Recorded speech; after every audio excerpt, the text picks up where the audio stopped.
Perkenalkan, saya Diah Miurasari, mahasiswa D4 Alih Jenjang, Okupasi Terapi Politeknik Kesehatan Surakarta.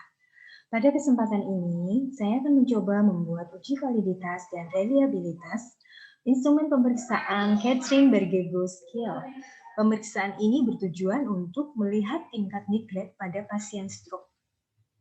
Tiap item mempunyai skor 0, 1, 2, 3. Nilai 0 berarti tidak ada neglect, nilai 1 berarti terdapat neglect ringan, nilai 2 terdapat neglect sedang, nilai 3 terdapat neglect berat.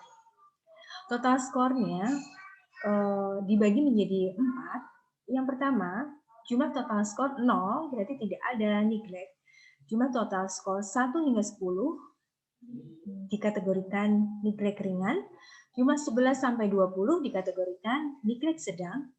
Jumlah total skor 21 hingga 30 dikategorikan neglect berat.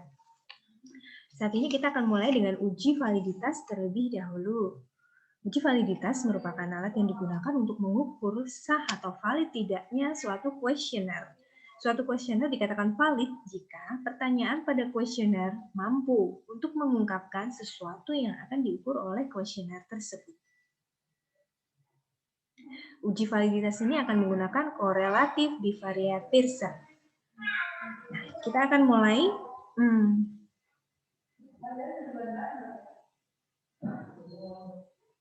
Dengan datanya. Data ini terdiri dari 30 sampel. Dalam pemeriksaan ini terdapat 10 item. Jadi ada 10 item untuk dimasukkan dalam pemeriksaan ini. Di variable view-nya, labelnya kita sudah ubah sesuai dengan item-item yang ada pada pemeriksaan Kettering-Bergego Scale tersebut. Kemudian untuk values-nya sudah terdapat tingkatannya. Kita akan mulai dengan uji validitas. Kita akan mulai dari analyze, kemudian kita akan memilih correlate bivariate. Correlate bivariate.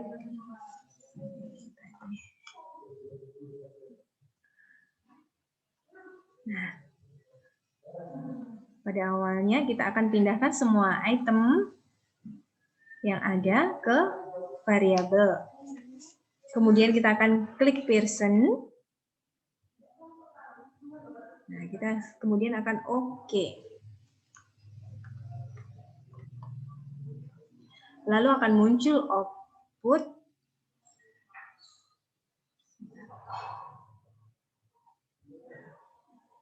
Outputnya seperti ini.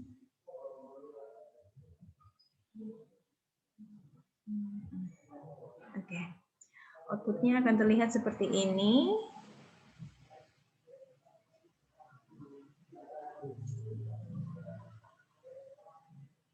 Nah, ketika menggunakan uji validitas ini, dalam mengambil keputusan bisa dilihat dari outputnya ini. Yang pertama menggunakan R hitung dan R tabel.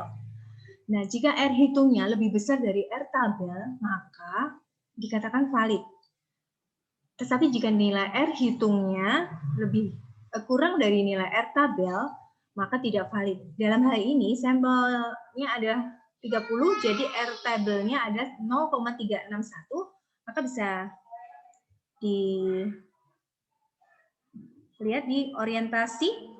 Dalam orientasi ini, sebagai contoh, nilai Pearson correlation-nya adalah 0,601, yang berarti lebih besar dari nilai R tabel. Jadi dikatakan valid.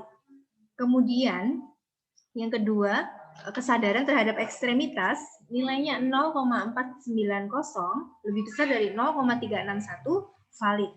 Kemudian, yang ketiga adalah auditory, 0,518, lebih besar dari 0,361 yang berarti valid. Kemudian auditory 0,576. Maaf, pengamatan barang 0,576 yang berarti lebih besar dari 0,361 berarti valid. Kemudian berpakaian 0,457 lebih besar dari 0,361 yang berarti valid. Kemudian berhias 0,668 lebih besar dari 0,361 berarti valid. Kemudian navigasi 0,754 lebih besar dari 0,361 yang berarti valid.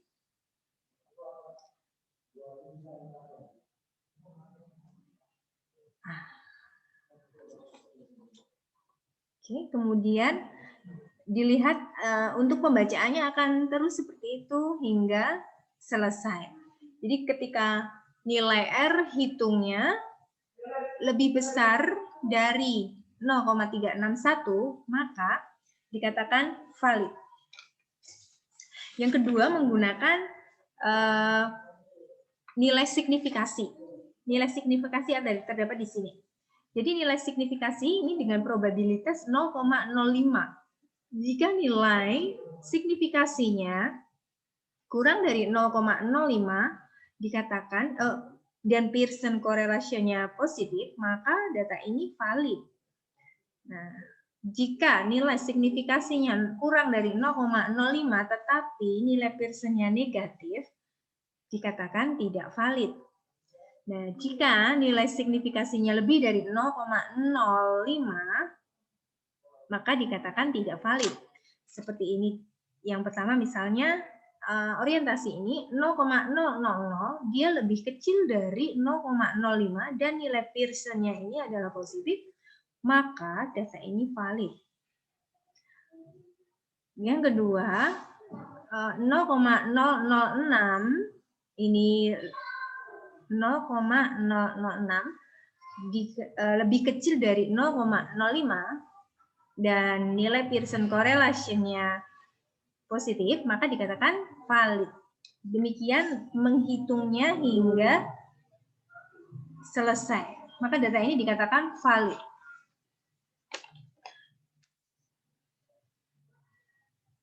Ini untuk uji validitasnya. Kemudian kita akan lanjut untuk uji reliabilitas. Reliability. Jadi uji reliability adalah alat untuk mengukur suatu kuesioner yang merupakan indikator dari berubah atau konstruk. Yang dikatakan reliable jika jawaban seseorang terhadap pernyataan adalah konsisten atau stabil dari waktu ke waktu. Jadi ada beberapa cara ketika kita akan mengadakan uji reliability. Ada alpha Cronbach dan split split half. Pertama kita akan mencoba memakai alpha Cronbach. Kita akan masuk di analyze.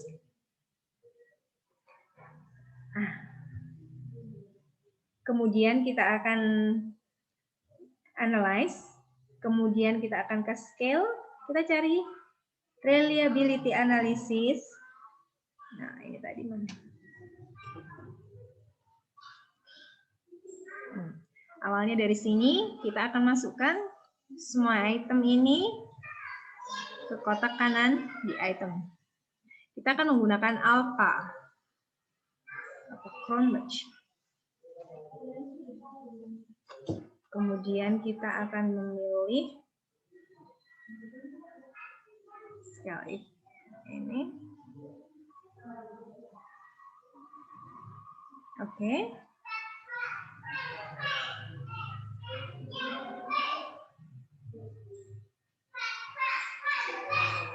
Nah, setelah keluar outputnya akan muncul seperti ini. Reliability. Ya.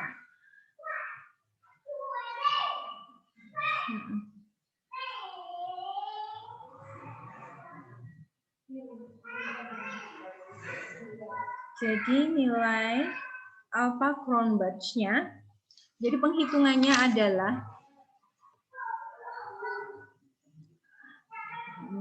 penghitungannya di mana nilainya jika lebih besar dari 0,60 maka pemeriksaan ini reliable. Tapi jika nilainya kurang dari 0,60 maka tidak reliable. Jadi kalau di sini alpha Cronbach's-nya adalah 745. Jadi dia lebih besar dari 0,6. Jadi dikatakan reliable.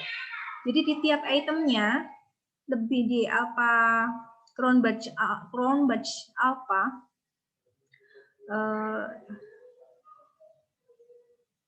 lebih dari 0,60. Jadi ini tiap-tiap itemnya adalah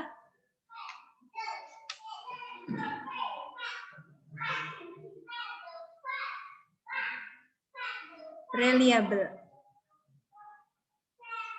Kemudian kita akan mencoba untuk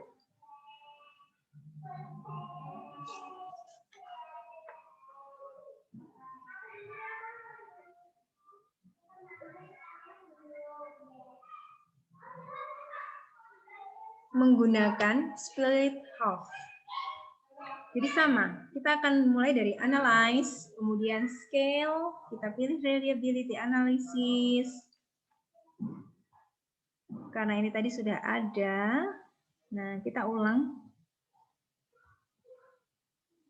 Kita akan masukkan di sini, kita akan pilih split half.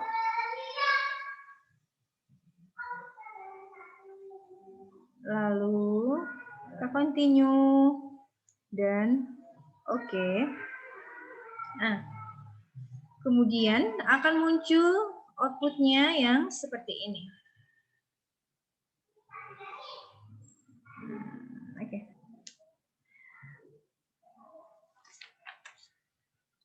Nah, jadi di sini akan muncul ketika lewat split half.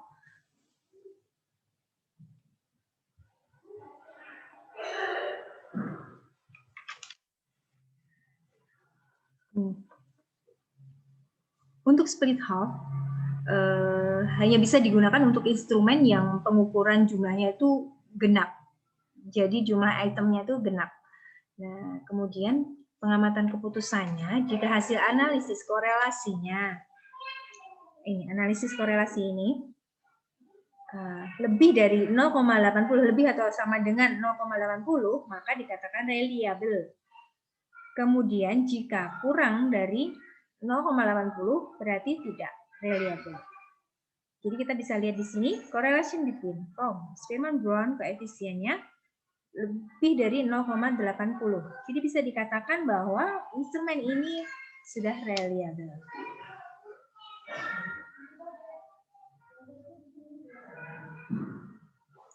Nah, oke, demikian yang dapat saya jelaskan tentang uji validitas dan reliabilitas pada instrumen Catherine Berger Scale. Semoga dapat bermanfaat dan terima kasih.